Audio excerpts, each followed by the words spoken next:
Shri Ravindra Singh Bhati 5 minute में अपनी बात समाप्त करें। बजट पे मुझे बोलने का मौका दिया। सबसे पहले तो मैं पक्ष और विपक्ष दोनों से निवेदन करना चाहूंगा कि आप गतिरोध को खत्म करें, ताकि जनता के आशीर्वाद के साथ हमें भी यहां पे आने का मौका मिला है। पक्ष और विपक्ष की इस लड़ाई में कहीं ना कहीं निर्दलीय जितने भी उम्मीदवार हैं वो अपनी बात नहीं रख पा रहे हैं। मुझे दुख इस चीज का भी है क्योंकि आज एक जो पर्ची थी, आज पर्ची निकली भी थी, जोजरी नदी जैसा एक प्रकरण था, वो चला गया। कई सारी पर्चियां हैं। तो मैं निवेदन करना चाहूंगा कि ऐसे गतिरोध तोड़ें। साथ ही साथ मैं प्रदेश की सरकार को बहुत बहुत धन्यवाद दूंगा कि उन्होंने अगासड़ी गंगापुरा में 2 नए जीएसएस हमें दिए, राजडाल की एक रोड दी, 15 करोड़ रुपए जो मरुस्थलीय इलाकों की रोडों के लिए दिए हैं, उसके लिए भी मैं धन्यवाद देता हूं।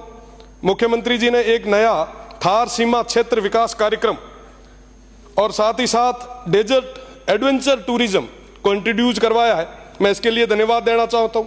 साथ ही साथ रामदेव जन्मस्थली कश्मीर के लिए जीर्णोद्वार के लिए विशेष पैकेज जो दिया है उसके लिए धन्यवाद। साथ ही साथ कई सारी और भी चीजें हैं, उन तमाम चीजों के लिए मैं बहुत बहुत धन्यवाद देना चाहता हूं। पर कई सारी चीजें आज भी छूट रही है, जिसमें एक बहुत बड़ी मांग जो पश्चिमी राजस्थान की रही है। बाकासर के अंदर एक ड्राई पोर्ट बनना था, चोटन से आने वाले हमारे सदस्य भी यही हैं, काफी लंबे समय से ये भी मांग कर रहे हैं। अगर वो ड्राई पोर्ट बनता है तो उस क्षेत्र की जनता को और वहां के युवाओं को कई सारे नए रोजगार के अवसर मिल सकते हैं। तो मेरा निवेदन कि इस बारे में सोचा जाए। साथ ही साथ ईआरसीपी के तर्ज पर डब्ल्यूआरसीपी की मांग काफी लंबे समय से चली आ रही है। वेस्टर्न राजस्थान के तमाम जो भी माननीय सदस्य यहां पे आ रहे हैं, उन्होंने सभी ने, चाहे पक्ष के हो चाहे विपक्ष के हो, सभी ने ये मांग रखी ताकि वो वेस्टर्न राजस्थान हरा भरा हो सके। साथ ही साथ पानी, बिजली, शिक्षा, चिकित्सा, सड़क और तमाम चीजें जिनके बारे में कई कई चीजें आई भी है। पर माननीय सभापति महोदय, वेस्टर्न राजस्थान बहुत बड़ा क्षेत्र है। मुझे लगता है जो चीजें, जो घोषणाएं होनी चाहिए थी, पूरे तरीके से अभी तक नहीं हो पाई। पानी हमारी बहुत बड़ी समस्या है। आने वाले गर्मियों के दिनों में पानी की स्थिति और खराब होती जाएगी।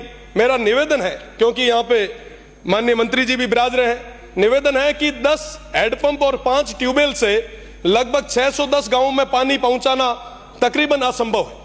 मेरा निवेदन आपसे कि वेस्टर्न राजस्थान के लिए, उस थार के लिए एक विशेष योजना आप सब बनाएं। साथ ही साथ बिजली की अगर मैं बात करूं तो वर्तमान स्थिति भी बिजली के क्षेत्र में काफी उतार चढ़ाव वाली चल रही है। आज भी उन किसानों को बिजली पूरे तरीके से नहीं मिल पा रही है।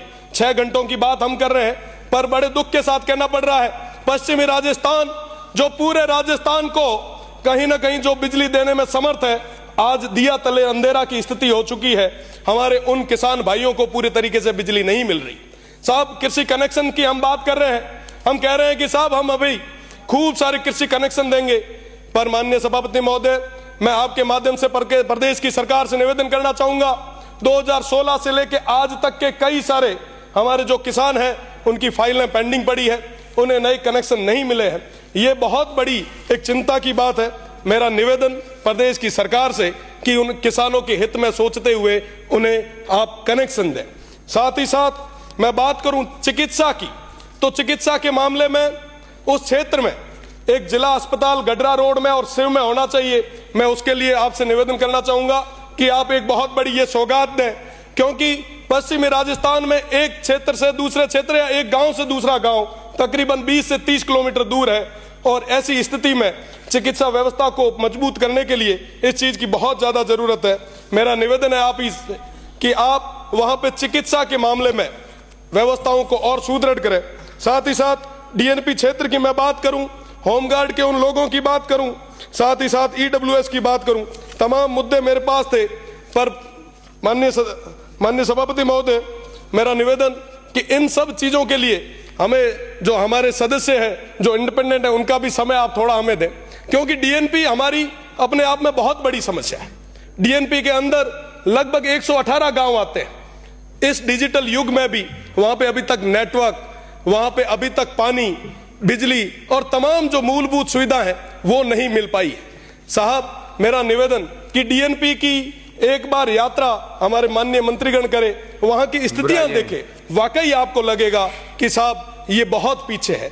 माननीय सभापति महोदय, मेरा निवेदन है आपसे कि हमारे बॉर्डर होमगार्ड में और विशेषकर पश्चिमी राजस्थान के कई सारे लोग जो लगे हैं, उनको लंबे समय से विराम भत्ता नहीं मिल पा रहा। मेरा निवेदन है कि ईडब्ल्यूएस के अंदर सरलीकरण धन्यवाद माननीय प्रदेश की सरकार, माननीय सभापति महोदय। साथ ही साथ मेरा निवेदन है कि विश्वविद्यालय के अंदर पेंशनर का एक मुद्दा था, पिछली सरकार ने उस मुद्दे को लेके हमें कई महीनों के लिए जेल भेजा था। मेरा निवेदन कि अब बहुत बड़ी और एक सुविचार रखने वाली, जनता का हित रखने वाली सरकार आई है, तो उन पेंशनर को भी समय पे आप पेंशन दें। बहुत बहुत धन्यवाद।